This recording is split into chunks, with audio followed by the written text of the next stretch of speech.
तो hello student, अपने YouTube channel पर आपका स्वागत है। लेकर के आ चुका हूं प्यारे बच्चों अर्धवार्षिक परीक्षा 2024-25 का रियल पेपर, ओरिजिनल पेपर आ चुका है बच्चों। कक्षा 9वीं का हिंदी सब्जेक्ट का। यदि आपको 75 में से 75 पूरे अंक चाहिए तो वीडियो के लास्ट तक बने रहना। और चैनल को जिन्होंने अभी तक सब्सक्राइब नहीं किया है यार, चैनल को एकदम सब्सक्राइब कर दो। नीचे सब्सक्राइब का बटन है, सब्सक्राइब कर दो, चाहे जैसे करो पर कर दो। और ये वीडियो 2 पार्ट पर होने वाला है। फर्स्ट पार्ट पर पूरे ऑब्जेक्टिव क्वेश्चन, सेकंड पार्ट पर पूरे क्वेश्चन बताऊंगा, क्वेश्चन के पूरे आंसर बताऊंगा। ठीक, पूरा फुल सॉल्यूशन के साथ होने वाला है प्यारे बच्चों। और जितने क्वेश्चन मैं आपको बता रहा हूं, हर एक क्वेश्चन को रट करके जाना, क्योंकि यहीं से आपके क्वेश्चन आने वाले हैं। अर्धवार्षिक में कक्षा 9वीं के भी नंबर जुड़ेंगे, इसलिए सभी क्वेश्चन को तैयार कर लेना। टेलीग्राम पर सारी चीजें इसके आंसर वगैरह प्रोवाइड करा दूंगा। ठीक, यहां भी आपको आंसर बता दूंगा। चैनल को जिन्होंने अभी तक सब्सक्राइब नहीं किया सब्सक्राइब कर दो, बेल आइकन को प्रेस कर दो और वीडियो को शेयर कर दो। तो यहां पास देखो, पहला क्वेश्चन क्या है, सही विकल्प का चयन करके लिखना है। 6 नंबर का क्वेश्चन है बच्चों। ठीक, सही विकल्प लिखना है। तो पहला है, वीर गाथा काल का श्रेष्ठ महाकाव्य का नाम लिखिए।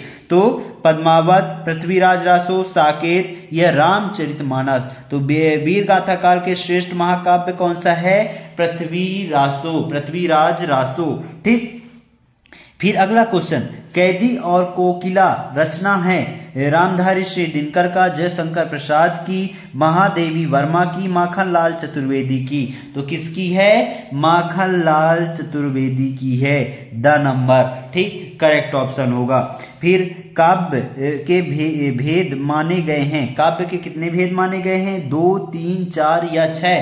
तो कितने माने गए हैं? 2 भेद माने गए हैं। ठीक, फिर झूरी के साले का नाम क्या था? मोती, सुरेश, गया या हीरा। तो क्या नाम था? गया नाम था। ठीक, सा नंबर।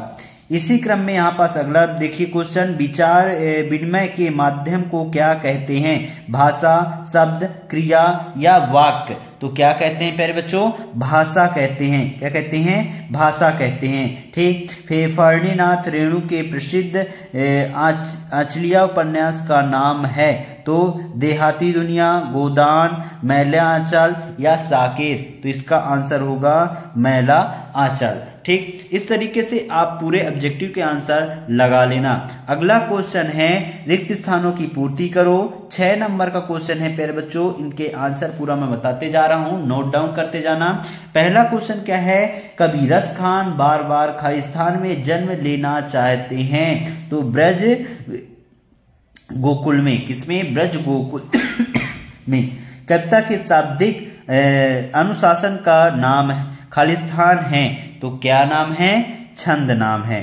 ठीक, फिर अर्थालंकारों में चमत्कार खालिस्तान के कारण होता है। पद, अर्थ या शब्द।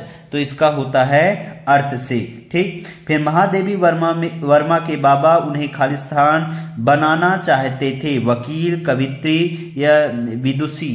तो क्या बनाना चाहते थे? विदुषी बनाना चाहते थे। अंततः का विलोम खालिस्तान है। अंत का होगा अंत, अनंत का होगा अंत होगा। ठीक, और रीढ़ की हड्डी एकांकी में कुल खालिस्तान पात्र हैं। कितने पात्र हैं? 6 पात्र हैं। इस तरीके से आप इनके आंसर लिख लेना। ठीक प्यारे बच्चों, फिर यहां पास देखो अगला क्वेश्चन। अगला क्वेश्चन यहां पास मैं आपको बता रहा हूं, इसको भी आप अच्छे से देख लेना प्यारे बच्चों। ठीक, ये 6 नंबर का क्वेश्चन है। तीसरा क्वेश्चन क्या है, निम्नलिखित कथनों के समक्ष सत्य और असत्य ढूंढ करके लिखना है कि कौन सा सत्य है कौन सा असत्य है। ठीक, तो पहला क्या है, कबीर एक समाज सुधारक कवि थे। ये सत्य है। ठीक, संचारी भाव की संख्या 35 है। तो संचारी भाव की संख्या 35 नहीं है। ठीक, फिर अगला क्वेश्चन, मंगोलों का मुंह लाल होता है। ये भी सत्य है। ठीक, फिर अगला क्वेश्चन क्या है, कहानी गद्य की पौण विधा में आती है। ये असत्य है। भूपति में ती उपसर्ग है। गलत। ठीक, लेखिका मृदुला गर्ग की तीसरी नंबर की बहन का नाम चित्रा था, ये भी सत्य है। इस तरीके से आप सत्य असत्य बड़े आराम से लगा सकते हैं। ठीक, अगला क्वेश्चन है सही जोड़ी का मिलान करके लिखना है प्यारे बच्चों। तो पहला है लद्दत का होगा कश्मीरी कवित्री, क्या होगा?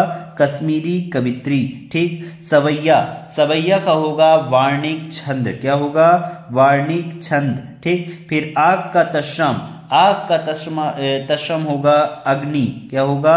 अग्नि। फिर हरिशंकर परशाई, हरिशंकर परशाई का हंसते हैं रोते हैं, क्या होगा? हंसते हैं रोते हैं। ठीक, ये है।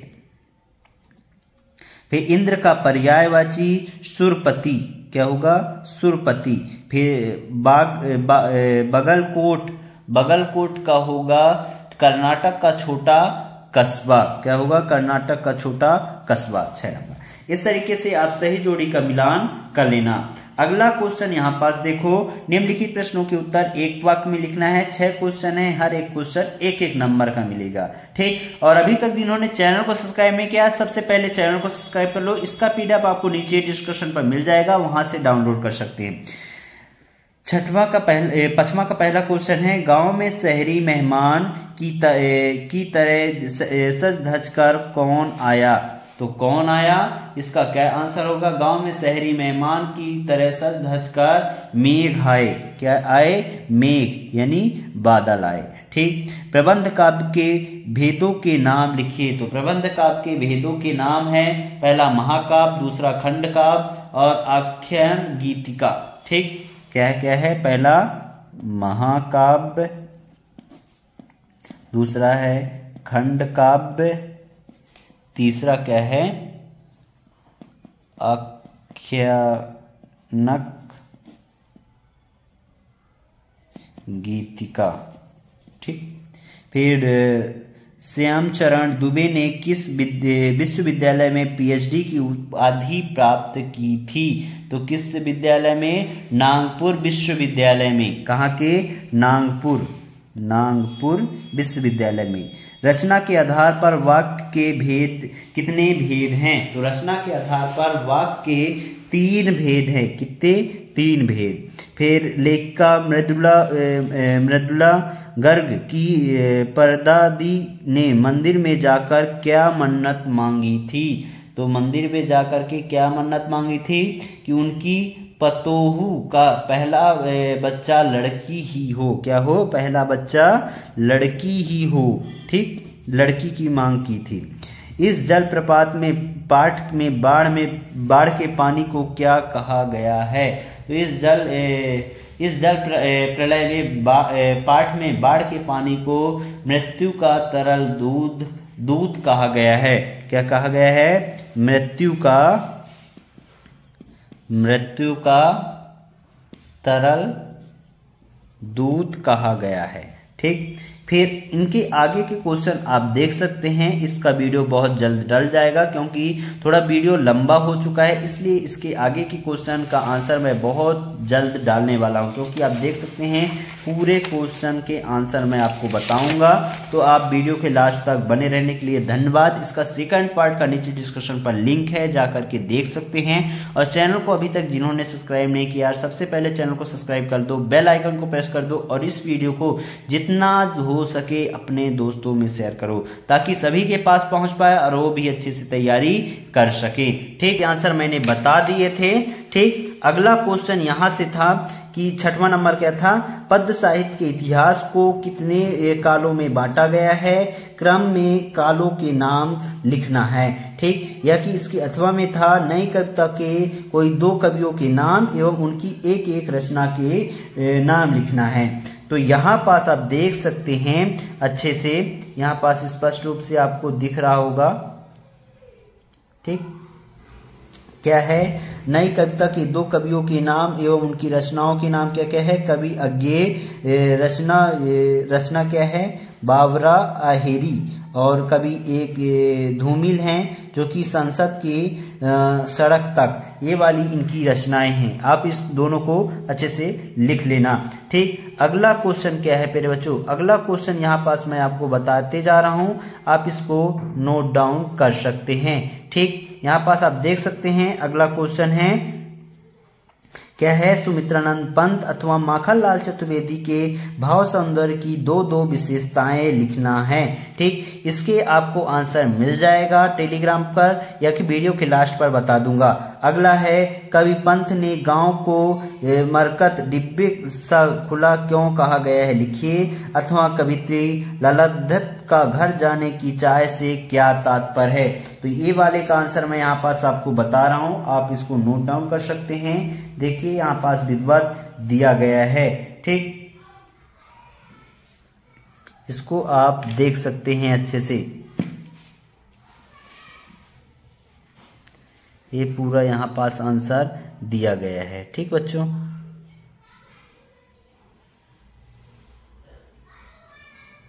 स्क्रीनशॉट कर सकते हैं या कि इसका पीडीएफ आपको टेलीग्राम पर मिल जाएगा। अगला क्वेश्चन क्या है? किस शासन की तुलना तम के प्रभाव से की गई है और क्यों? और इसके अथवा में है, लता के बादल रूपी मेहमान को किस तरह देखा गया और क्यों? इसका आंसर यहाँ पास मैं आपको दिखा रहा हूं, इसको आप नोट डाउन कर सकते हैं। देखिए यहाँ पास सारे चीजें यहाँ पास आंसर आपको प्रोवाइड करा रहा हूं, आप इसको नोट डाउन कर सकते हैं। ठीक,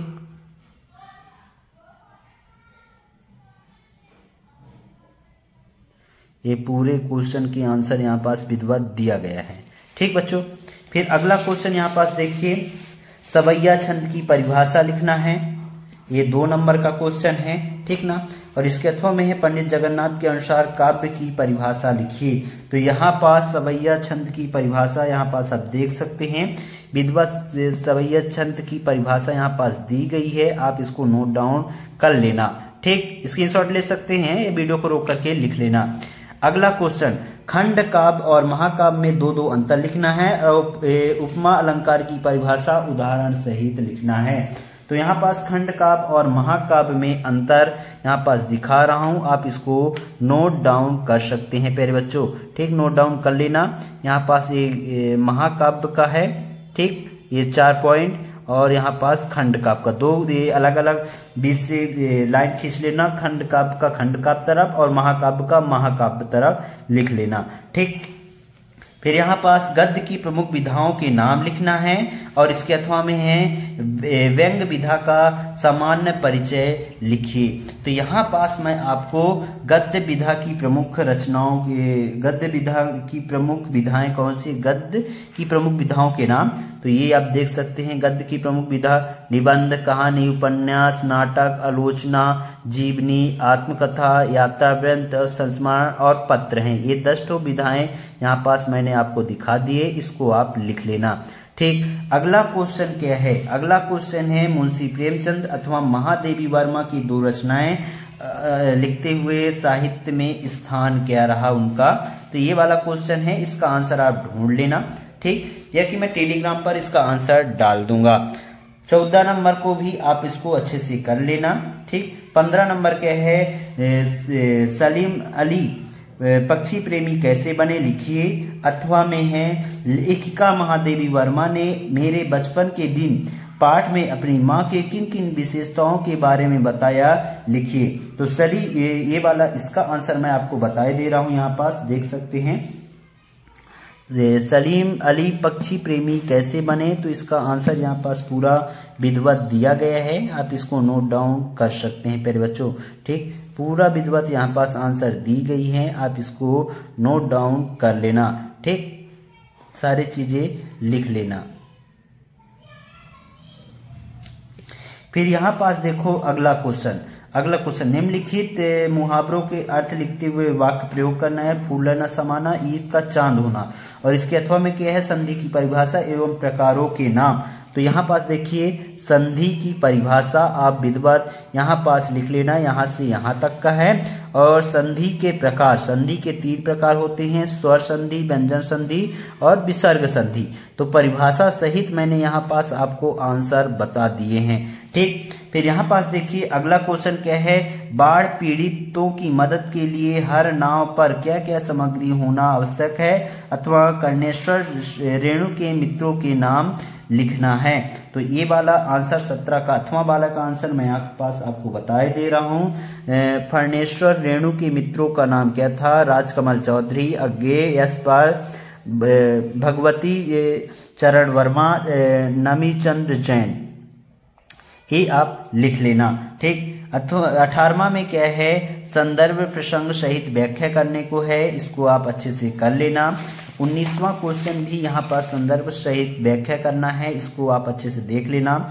अगला क्वेश्चन, यातायात के नियम विषय पर एक अनुच्छेद लिखने को कहा गया है, या कि अथवा में भविष्य में आप क्या बनना चाहते हैं विषय पर अपने बड़े भाई के संवाद को लिखना है, ठीक ना। एक बड़ा भाई आपका है और आप हो, तो दोनों के बीच में ये बातचीत हो रहा है कि आप क्या बनना चाहते हैं, संवाद जैसे, तो आप इसको लिख सकते हैं। तो मैं ऊपर वाला आंसर यातायात के नियम पर बता दूंगा, टेलीग्राम पर डाल दूंगा, ठीक। वहां से आप अच्छे से देख लेना और उसको अच्छे से तैयार कर लेना, ठीक। इसके बाद ये क्वेश्चन क्रमांक 21वां क्या है, गद्यांश है, इसको पढ़ना है और इसके आंसर देने हैं। ये दोनों गद्यांश हैं, दोनों गद्यांशों के आप अच्छे से लिख सकते हैं। जैसे इसका गद्यांश का शीर्षक क्या है, मानव जीवन, क्या हो जाएगा, मानव जीवन इसका वो हो जाएगा, ठीक ना, शीर्षक मानव जीवन, ठीक। मानव जीवन के लिए मनोरंजन क्यों आवश्यक है, तो मानव जीवन के लिए मनोरंजन की अत्यंत आवश्यक है। मनोरंजन के कार्य तथा साधन के कुछ क्षण के लिए मानव जीवन के गहन बोझ को कम करके व्यक्ति के उत्साह का संचालन कर देता है। तो यहाँ से आप यहाँ तक का ये दूसरे का आंसर हो गया। उपयुक्त गद्यांश का सारांश लिखना है, तो इसका आप सारांश बड़े आराम से लिख लेना, और नहीं बनेगा तो मैं आपको बता दूंगा, ठीक। अगला क्वेश्चन है, अपने प्रचार को स्थानांतरण प्रमाण पत्र वाला मैं बता दे रहा हूं, और इसकी अथवा का आप देख लेना। प्रातःकालीन सैर के लाभ बताते हुए अपने छोटे भाई को एक पत्र लिखना है, यानी अपने भाई को एक पत्र लिखना है, उसमें बताना है कि भाई तू सुबह उठ, इससे क्या क्या फायदे हो सकते हैं, ये सारे चीजें पॉइंट आपको कवर करना है और लिखना है। अपने प्रचार को स्थानांतरण प्रमाण पत्र इस तरीके से आप लिख सकते हैं, देख लीजिए, ये स्थानांतरण प्रमाण पत्र है एक, तो इस तरीके से आप लिख सकते हैं अच्छे से, ठीक। और इसमें 23वां क्वेश्चन क्या है, निम्नलिखित में से किसी एक विषय का रूपरेखा सहित संदर्भित निबंध लिखना है। जल संरक्षण, पर्यावरण प्रदूषण, मेरा प्रिय पुस्तक, आदर्श विद्यार्थी के गुण, जीवन में खेलों का महत्व। तो जीवन में खेलों का महत्व और पर्यावरण पर निबंध, ये दोनों अति महत्वपूर्ण हैं, और जल संसाधन, ये तीनों को आप अच्छे से तैयार कर लेना, क्योंकि यही क्वेश्चन अक्सर पूछे जाते हैं प्यारे बच्चों, तो इसको आप अच्छे से तैयार करके जाना, ठीक। ये 3 तैयार कर लेना, आपके तीनों में से एक जरूर आएगा, 2 आएंगे, है ना, 2 आएंगे, पर कोई सी भी आप एक कर लेना, ठीक। तो मिलते हैं अगले वीडियो के साथ, तब तक लिए जय हिंद, जय भारत, ठीक। और चैनल को जिन्होंने अभी तक सब्सक्राइब नहीं किया, चैनल को सब्सक्राइब कर लो, बेल आइकन को प्रेस कर लो, इस वीडियो को जितना हो सके अपने दोस्तों में शेयर भी कर देना, ठीक।